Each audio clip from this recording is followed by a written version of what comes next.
Prop Room Tuesday, and I am here with the gang. Less one, no T-Bone Jones today, but I do got Tricky Ricky Walker and Scotty Two Bodies. What's going on, boys? Doing good. Just got off work a little while ago. So It feels like we were just together. We spent a lot of time together these last couple of days. yes, I've been spending too much time with you guys. I'm kind of the vitamins I think are starting to get to me. Secondary vitamin. I'm getting that vitamin kickback. There is residual. There is residuals for sure. It does get you. Ricky, how's your vacation going so far? Gummies. Not bad. Well, we're calling them vitamins. Well, yeah, we're calling them vitamins. T-Bone calls it turtle lettuce. I call it vitamins. Chewable. Fruit by the high by the foot. Yeah. Your vitamin THC. Oh, there you go. There you go. Vitamin THC. I like it. So I'm actually maybe I have some vitamins on Saturday for the award ceremony. Oh Jesus! God. By the way, did you guys vote? Did you guys do your voting and all that stuff? Perfect. Yep. I did. Yeah. Did you vote? I had to click, like every time I went to click on one, it would disappear, and I had to click it like 2 or 3 times to get it to stay. Okay. Did you do the ATCW year-end awards? I'm going to do that tonight here. I think I did that one too. I did. That was the one I was talking about. For the record, Jonathan Cross is in the lead for moment of the year for right now. So the very last show, he is capturing the moment of the year. Jonathan Crossberg. Ladies and gentlemen, anybody that goes out there, anybody that does the ATCW voting, let's change that. Let's take John. You know, it's funny, Scotty, while you were saying that, I muted you. And he's back. There we go. Oh boy, this is going to be like around the horn. Yeah, that's right. I just took it. I'm gonna gray him out. Actually, at some point, his camera might do that for him. So yeah, when he goes upside down. Right. All right. So let's get into a couple things here. We have actually.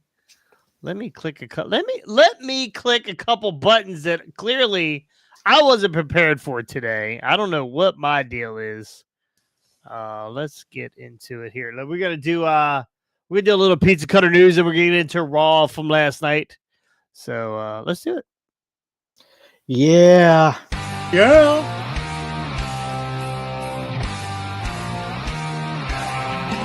I like to say, Indeed. We got contract. This has been a good year for contracts. You know, the year's honestly, it's almost up. There's a lot of contracts coming up next year, which boy, we'll get to play Who's Catering Table. That's right. And we're going to do it immediately in January, February. There's a lot of TNA people that are coming up for grabs. The Walking Weapon is one of them. So, but we'll get into that next year.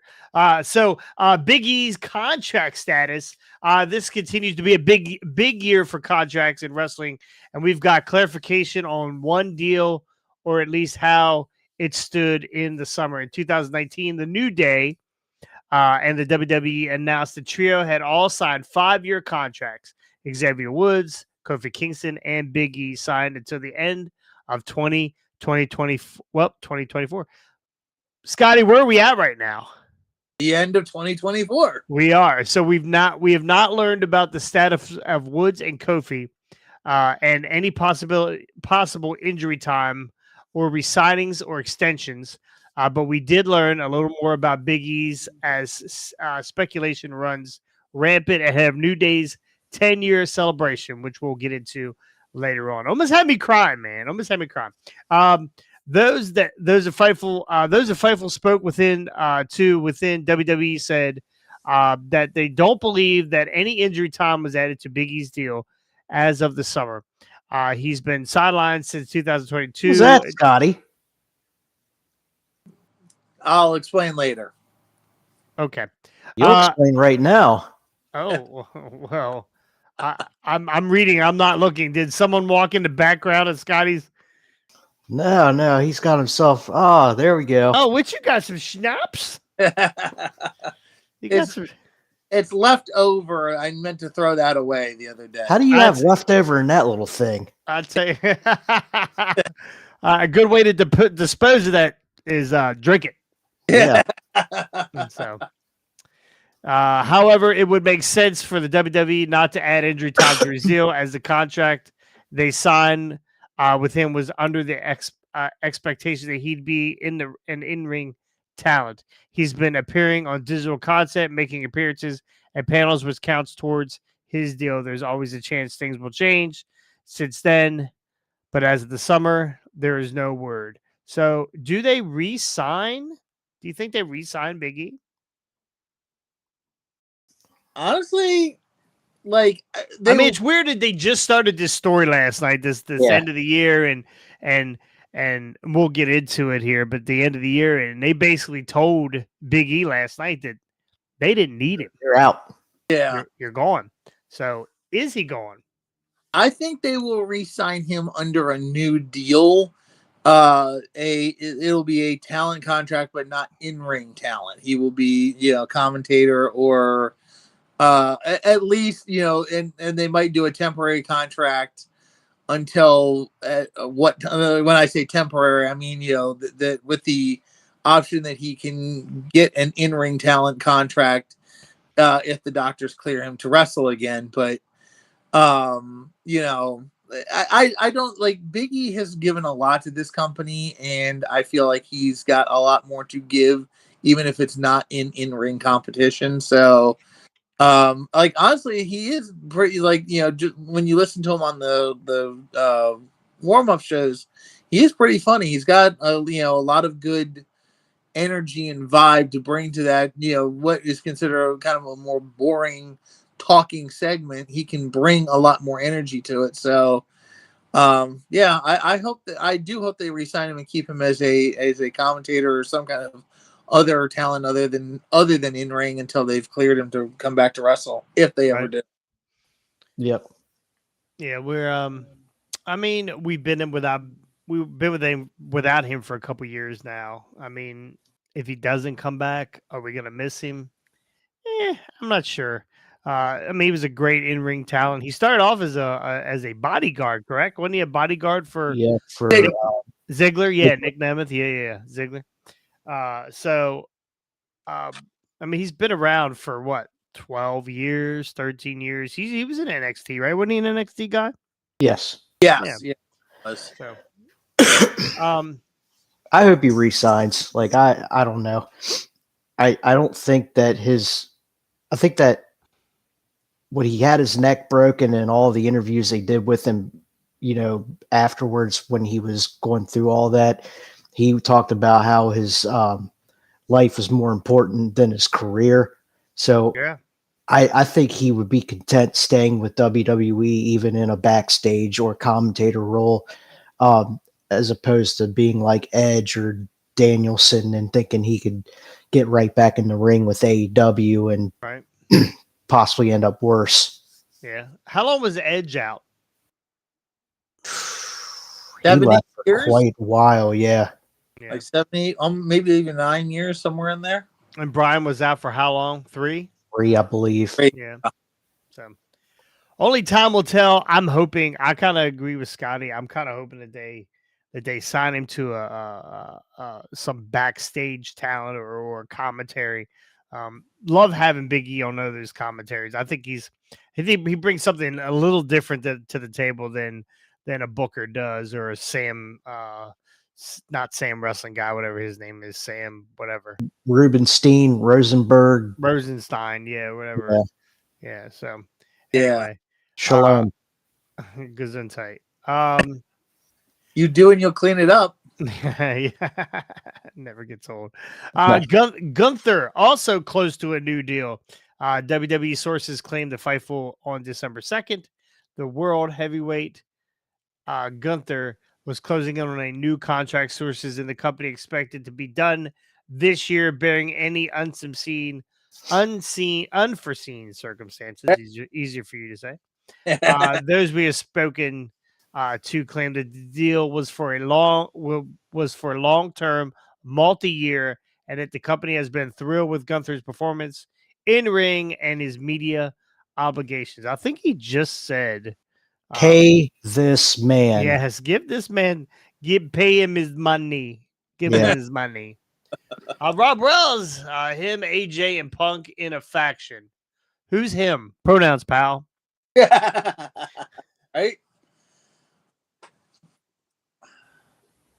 And was Biggie with Punk and AJ Lee? He was. He was? Oh, okay. I didn't know that. I didn't Yeah. know that. No, I thought he was with AJ when AJ. Yeah, this was with this was pre CM Punk. Oh, this was when AJ was banging Ziggler. Yeah, Ziggler and then Daniel Bryan. I yeah. think it was, and then she finally ended up with Punk. Damn, AJ, getting around. She's a rat. Good job, CM Punk. Made yourself a rat. Is that better? Is that better than a lot lizard? It's a step up. It's a step up. They at least they wear shoes when they're working. So a lot of those lot lizards don't have shoes. So what do they call them at the truck stops? Lot lizard. Lot lizards. Lot lizard? Oh, okay. I thought. And you know what? Rob could probably give us a ton of trucking names for the ladies of the night. I always like when Damien talks about strippers. He calls them dollar ballerinas. That's a great name. I don't think I've heard that one. I have. She dated Black Machismo also. She dated really? Really? She dated. Jay I Lethal. did not know that. No, she didn't. She didn't date Jay Lethal. She dated Black Machismo. Okay. Totally different person. Totally different person. I see the lust in your eyes, AJ. Never seen one. Believe it or never saw one. Well, you should go park your truck in the Giant Eagle 7th Street parking lot. So, anyway, that's it for our little pizza cutter news. We'll probably have more later on in the week. Ricky, let's get into some Raw. Did you all watch it? I did. I know, but you were driving. I did. No, I watched it all. I watched it here. I watched some of it. That lost reception, and then I watched the last hour and 45 minutes here at the house here. So Gotcha. I love. By the way, now and I'm hearing. I read that they're really thinking about this 2-hour Raw when they go to Netflix. Man, how nice is 2 hours of Raw? Yeah, I love it. I fucking love it. I think it's great. Yeah, I think it's great. It actually it makes me feel better about the show. It makes me feel better about the stuff I'm watching. That there's like I don't want to be sidetracked with Dakota Kai and a backstage thing with Dakota Kai and someone else. Right? I mean, it's basically it's still talking. There's still a bunch of talking segments, but it's the wrestling matches are crisp and they're just much better. They really are. Yeah. So yeah. Definitely digging the 2 hours. All right. So Raw kicks off with CM Punk, and he gets into saying about what his future holds for him. And he says there's multiple ways to finish a story, whether it's the Rumble, Elimination Chamber, or the favor he can call upon him from, what's his name? Paul Heyman, his boy. Yes, his friend. The wise man who owes him. Seth Rollins interrupts him and comes out, saying there's nothing in between them now except air and hatred. And he said, "I'm sitting here looking at you right now. It just makes me wish I just punched you in the face when I had a chance." Yep. He's really. I think there was, if I'm not mistaken, there was some real shit going on a long time ago with Seth and Punk. You really see it in Seth. Either Seth is an amazing actor, which I don't think so because they cut his part out of X-Men. But he just looked like he loathes CM Punk. Yeah. Yeah, it's very believable. I'll Seth give him to that. CM Punk is to Jack Perry and CM Punk. Yeah, just without the real glass. You keep fucking around. You keep fucking around, Seth. You can get choked out.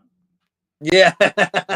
So after all that, Rollins shoves Punk down, and they start going at it. And then, of course, security and everybody comes out, tries to separate them. Jey Uso comes out. Sami Zayn comes out to try and keep them separated. You gotta keep them separated. So Jay ends up helping CM Punk down the ramp, and Sammy's in the ring with Seth, and then they start talking, and they end up getting set up for a match for the main event of the night. This exchange between Seth and Sammy was probably the best segment or exchange I've ever seen.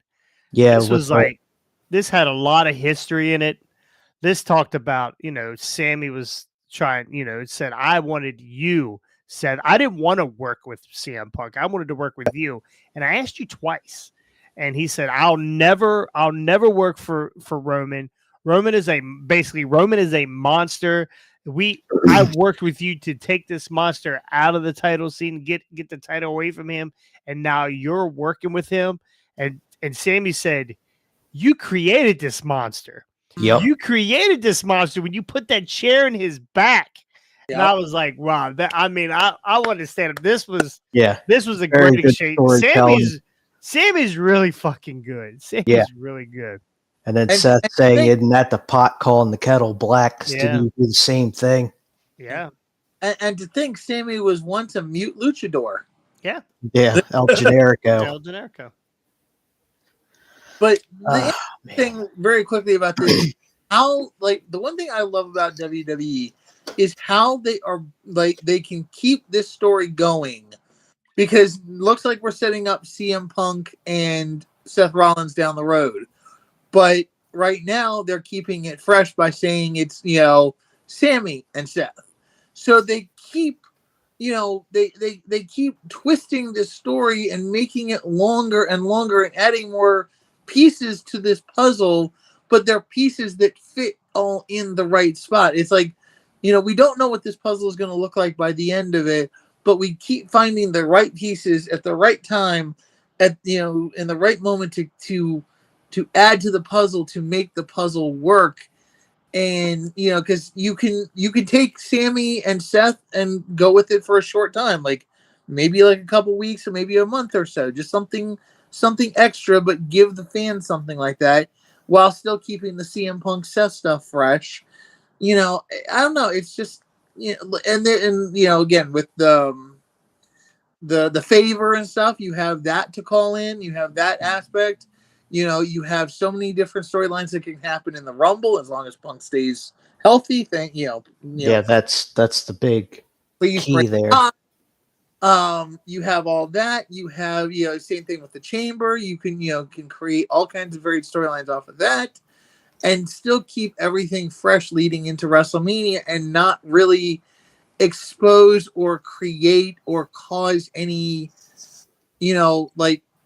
cause any storylines to end prematurely so that you don't get a good payoff down the road. So I don't know. I like the way WWE has been doing things. Bloodline was good. It has been good so far. The CM Punk Drew stuff, the way they drew that out was amazing. And again, and they keep, like I said, they added Seth into that. So then, now CM Punk, it's insane. It really is really, really cool. I love it. So sorry. Next segment, we get Balor telling Liv Morgan that her women's world title defense against Io Sky will be on the 14th Saturday night main event. And they get into a little exchange backstage, and Finn, I laugh with this one. You stick with Finn, you win. So, or if you listen to Finn, you win. So then he goes to meet with Gunther, demanding a title shot since he saved Gunther twice against Damian Priest. And Gunther, I kind of see a little bit of a face turn here with this. I I agree. in a way, because he says he didn't want the help and he needed to beat Priest on his own without the help. And then Dominic, of course, beside him, Gunther looks at Balor and says, "You know what? Maybe I'll give Dom a match since he was able to beat Priest and you couldn't." Ooh. So that had Balor kind of pissed off. So that set up for a one-on-one non-title match later in the night. John Hall says CM Punk or CM Junk is the new Brock Lesnar. He only fights on PLEs. Might be the safest thing for him, honestly. Probably. I mean, I agree. I mean, he did. I mean, even if he's wrestling on PLEs, like he's wrestling in like big time fucking cage matches and shit. Hell in the Cell. He's had 2 big matches back to back, and he's alive. Yeah, and of course in a Royal Rumble is when he got hurt. Right. When it was like 3 people left in the ring, I think. That's how it goes. So next we get a tag team match between Liv and Raquel against Damage Control, with Liv and Raquel winning.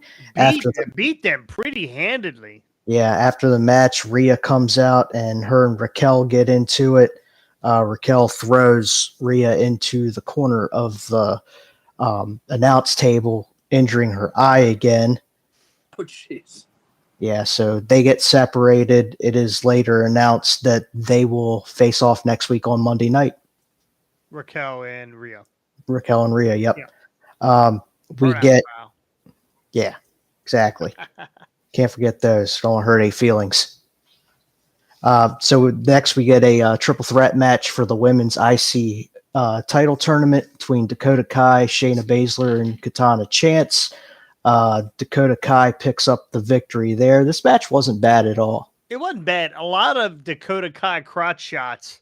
The cameraman could not stop staring at her tampon string. Yeah, he must have forgot what she looked like after all that time she had been out injured. Yeah. So he was they kept cutting back to the same camera guy. I'm like, dude, you're in her guts. A little bit.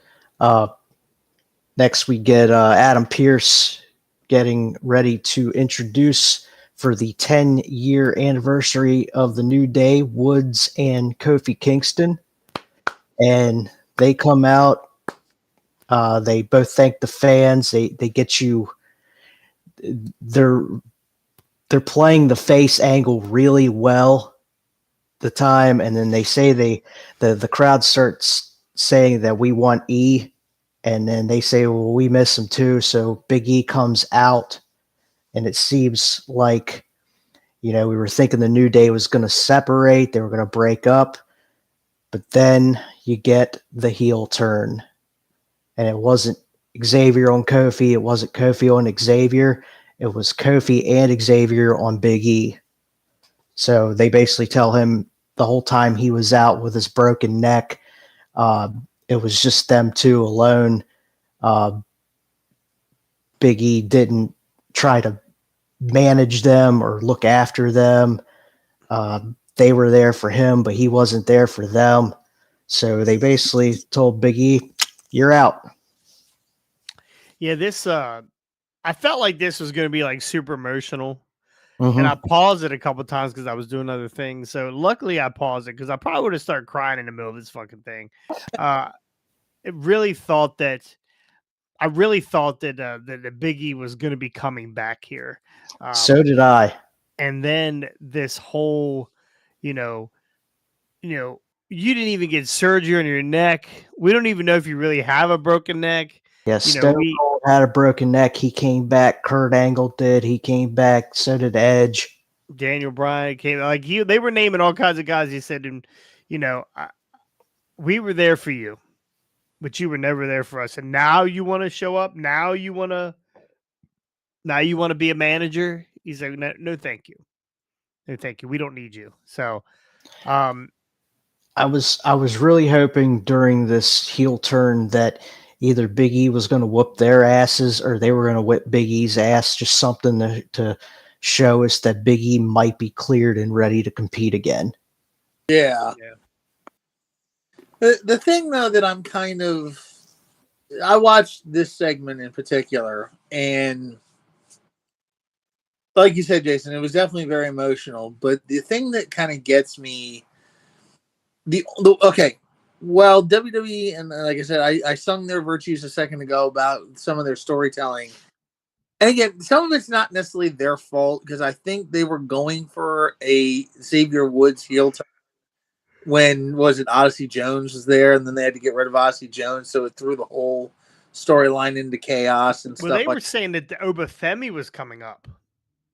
Oh, Real. wow. Yeah, so it's very possible Oba still comes up and joins a New Day somehow. But yeah, And- go ahead, Scotty. Well, Jesus. no, like the thing that gets me is, like I said, like it was very emotional. It was definitely a very good segment, but it was just to me in the back of my head, I'm thinking, okay, you literally for months were just kind of like, telegraphing that it was going to be Xavier turning on Kofi, without Big E there to kind of unify the group. There, it's these two guys. It's kind of like the X-Pac Road Dogg deal, Yeah. where one is jealous of the other and that kind of thing. And so, I'm sitting there in the back of my head. I'm like, all right, it's a good segment. It worked. It did very well, and it did get your emotions invested. But I'm also looking at it like, this is what they came up with instead of the Xavier Woods heel turn. I mean, like, again, it was telegraphed and it was obvious that it could have happened. So, But we need a good heel tag team, and New Day came in.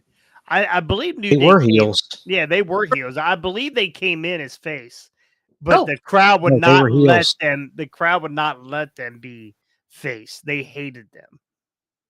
no, see, that was the weird thing. I think I think it's a little different. They were not faced. They came in and said, you overlooked us. You thought we, individually we were nothing. So together we're going to be a unit. And they came in heel, if I remember right. Yeah, I'm pretty sure they did. Yeah, which is why the crowd hated them. And then, just like with all good heels, after a while, just like the John Cena principle, boom, once you're a heel and you do well and get the crowd invested, then they turn you face, which is what ended up happening with New Day. Yeah, And then Randy. this- Randy. It was Odyssey Jones.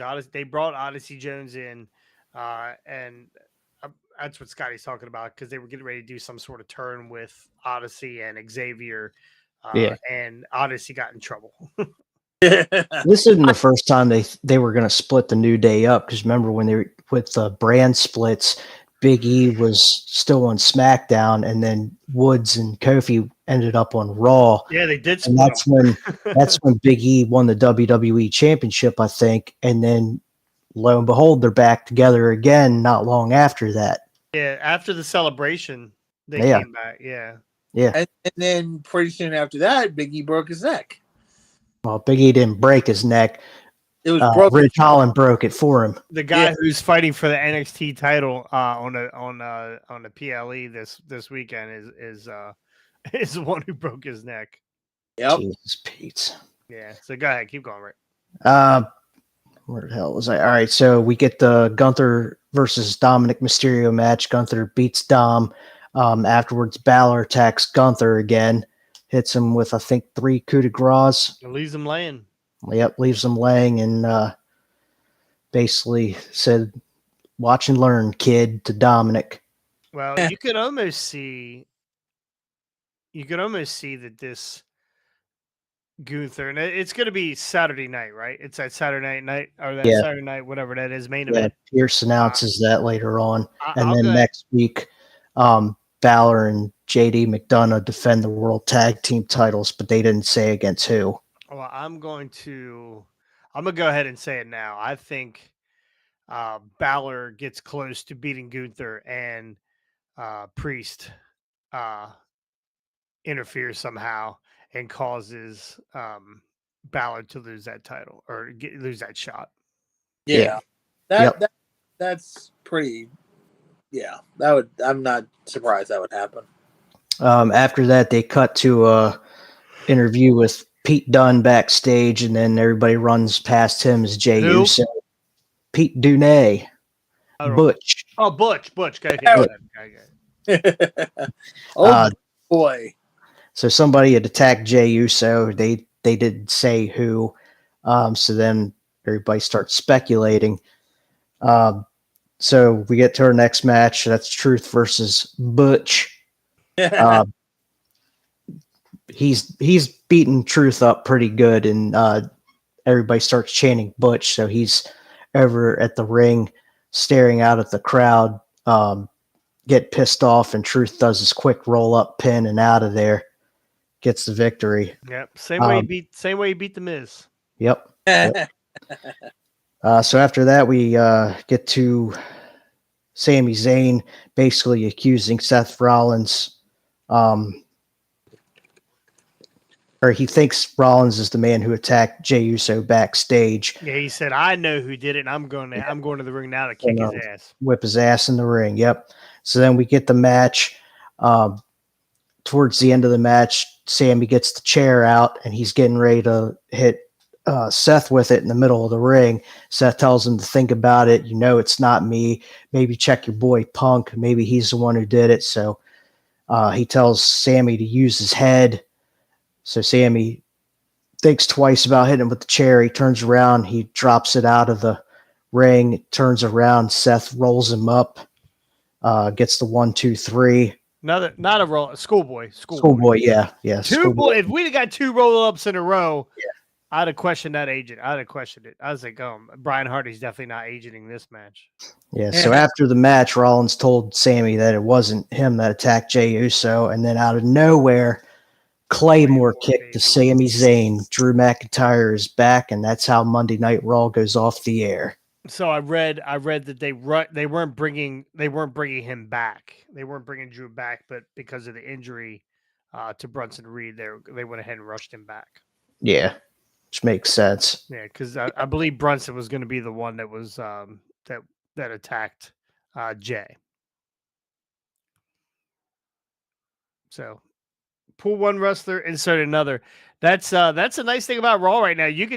There's so many interchangeable parts. You could pull a guy out and put another dude in there and never really miss a beat. So yep. Yeah. I thought it was a really good Raw too. It was a good Raw with the storytelling. And like I said before, the other piece of that puzzle is like you said, pull one wrestler out, put another one in, nothing really changes. But there's also still a lot of issue with Drew and Seth from the Seth and Punk match the Drew and Punk match where Seth was the guest referee. So you have that aspect because, like I said, even without Bronson Reed there, that would have been the storyline for Seth. You can then keep that whole thing going with Drew and Seth, and keep that agitating while you're dealing with Seth and Punk. And then it can go to Drew and Seth later on. And again, like each puzzle piece just fits perfectly together. There's so many different stories now that can just happen, right? Yeah. The tree is so big right now. There's so many branches. And at any time if they decided they're going to go this way, they can go that way and everybody will know what's going on. It won't be out of nowhere. It won't be, okay, why all of a sudden do we have this? I mean, everything... all these little, especially with the Rumble, all these little stories that come out of the Rumble and all these little backstage vignettes where you see people standing in the background, like it all comes around at some point. Yeah. Yep.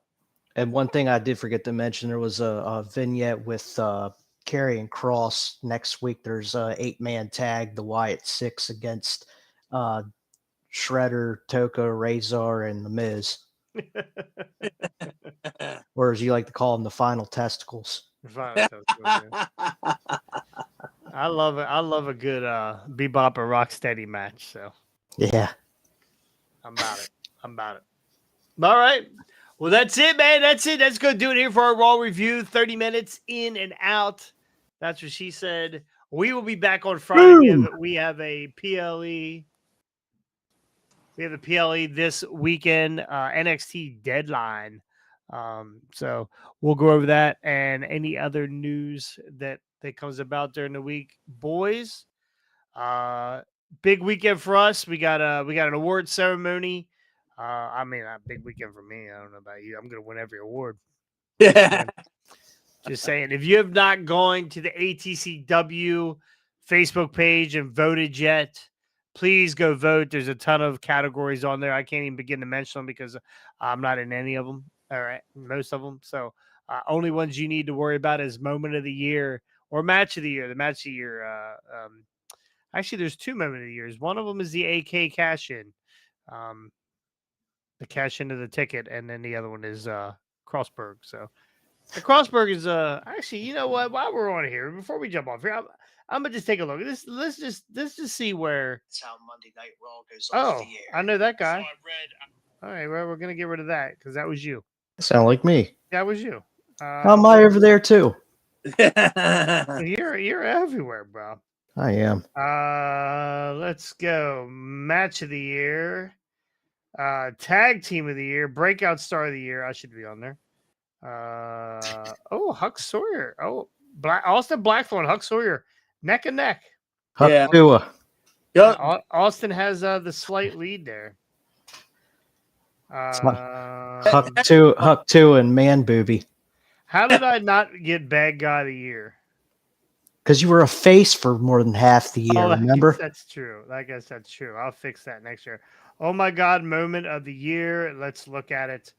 Crossberg is 36%.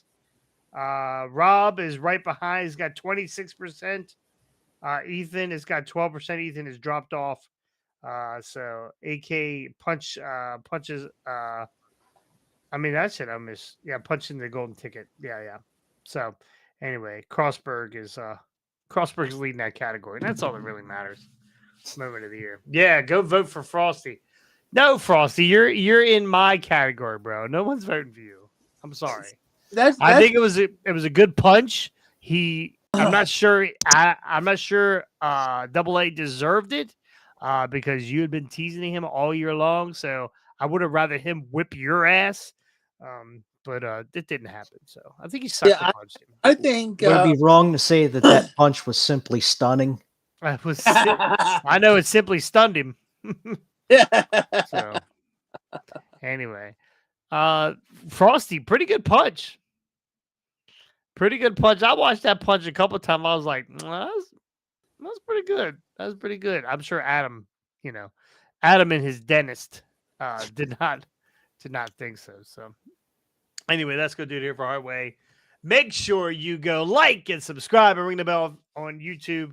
You can catch us everywhere. We're on Instagram and Facebook, and put us in your ear on Apple and Spotify and iHeartRadio.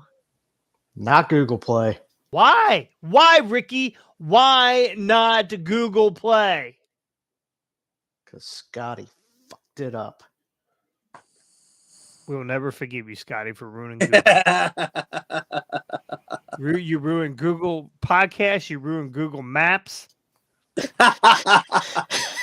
Thanks a lot, Bezos. Actually, I don't even know who owns Google now. So anyway, that's good, dude. Here. Thank you guys for joining us. We'll see you Friday. On the hard way. Dwarf Dong Sucker. You almost didn't know what to say right there.